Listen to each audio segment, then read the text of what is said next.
Bonjour, aujourd'hui je vais vous montrer comment tricoter un échantillon en rond sans avoir à tricoter de manchon complet. Pour ce faire, vous allez avoir besoin d'une aiguille circulaire et de la laine que vous voulez tester.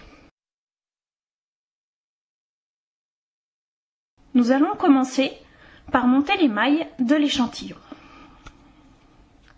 Pour chaque qualité de laine, le fabricant fournit un nombre approximatif de mailles pour les 10 cm.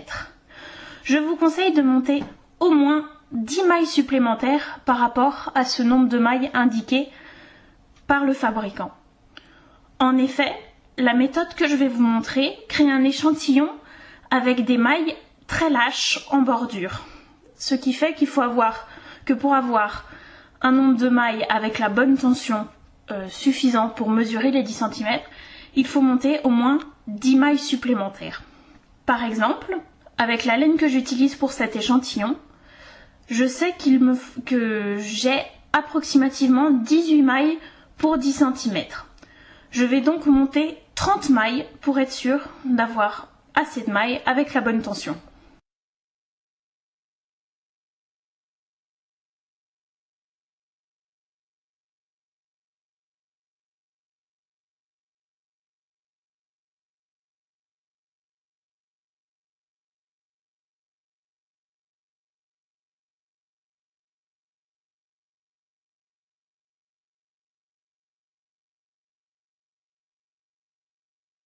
Une fois que vous avez monté toutes vos mailles, vous passez l'aiguille dans votre main droite, avec le fil se trouvant donc sur la dernière maille à gauche. Et vous faites glisser ces mailles le long du câble pour les repasser sur l'aiguille de gauche. Le fil se trouve alors toujours sur la dernière maille tricotée à gauche et nous allons commencer le rang par la première maille à droite. Il faut former une grande boucle avec le fil sur l'arrière du tricot. Et nous allons commencer à tricoter le rang en laissant cette grande boucle pendre sur l'arrière du tricot.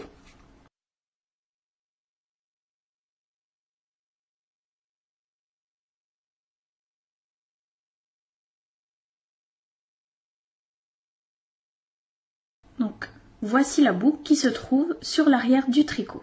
Il faut bien faire attention à ne pas trop tirer sur le fil lorsqu'on tricote les premières mailles du rang, parce que cela tirerait le fil de la boucle derrière et pourrait causer des problèmes au niveau de la tension. Et vous tricotez donc votre rang complet en maillant droit, comme si vous tricotiez du jersey en rond, normalement.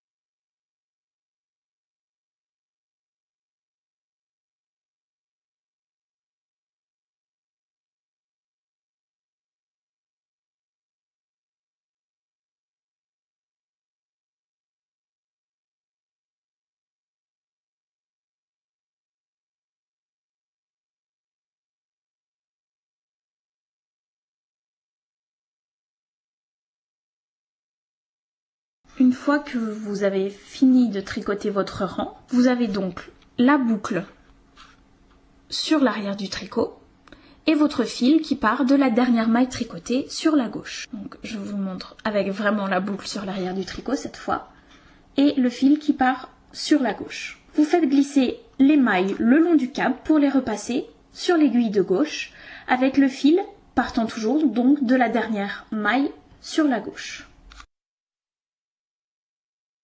Et vous formez de nouveau avec ce fil une boucle d'à peu près la même taille que la boucle précédente, mais ça n'a pas vraiment d'importance. Et vous recommencez à tricoter par la première maille à droite en maillant droit. Comme je vous le disais précédemment, il faut bien faire attention à ne pas tricoter trop serré, à ne pas trop tirer sur le fil pour les premières mailles du rang, afin de ne pas resserrer la boucle sur l'arrière du tricot.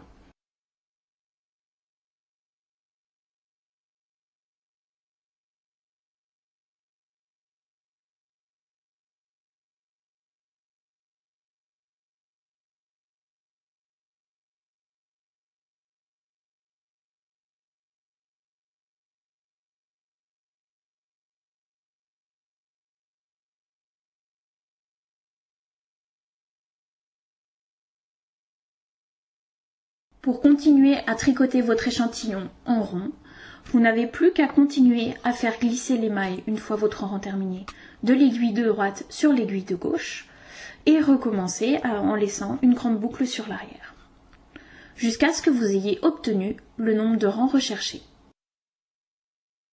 Une fois que vous avez obtenu le nombre de rangs recherché, avec beaucoup de boucles sur l'arrière et le fil toujours sur la dernière maille à gauche, vous faites glisser les mailles sur le câble pour les ramener sur l'aiguille de gauche. Vous reformez une dernière boucle sur l'arrière du tricot et vous rabattez souplement toutes les mailles de l'échantillon.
Une fois que vous avez rabattu toutes les mailles, vous tirez le fil, vous le coupez à une distance assez longue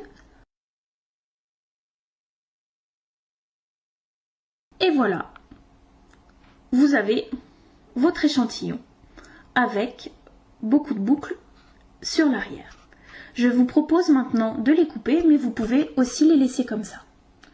Pour couper, vous pliez l'échantillon en deux sur lui-même, les bords sont l'un au-dessus de l'autre, et donc vous coupez au milieu des fils, des boucles qui se trouvaient sur l'arrière de l'échantillon avec une bonne paire de ciseaux.